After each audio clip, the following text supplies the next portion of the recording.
السلام علیکم ناظرین، آج ہمارے ساتھ موجود ہیں سید رضوان شرازی صاحب۔ ہم ان سے سوال کریں گے کہ دین مبین اسلام میں سلام کرنے کی کس قدر اہمیت کو بیان کیا گیا ہے۔ بسم اللہ الرحمن الرحیم۔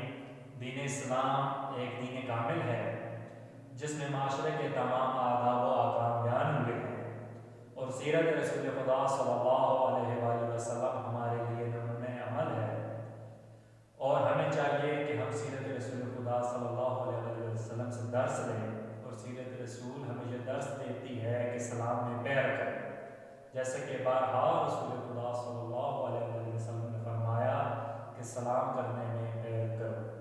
شریعت نے سلام کرنے کے کچھ آداب بیان کیے ہیں کہ چھوٹوں کو چاہیے کہ وہ بڑوں کو سلام کرے، کھڑے ہوئے کو چاہیے کہ وہ بیٹھے ہوئے کو سلام کرے، سوار کو چاہیے کہ وہ پیدل کو سلام کرے، اور کم لوگوں کو چاہیے کہ وہ زیادہ لوگوں کو سلام کرے۔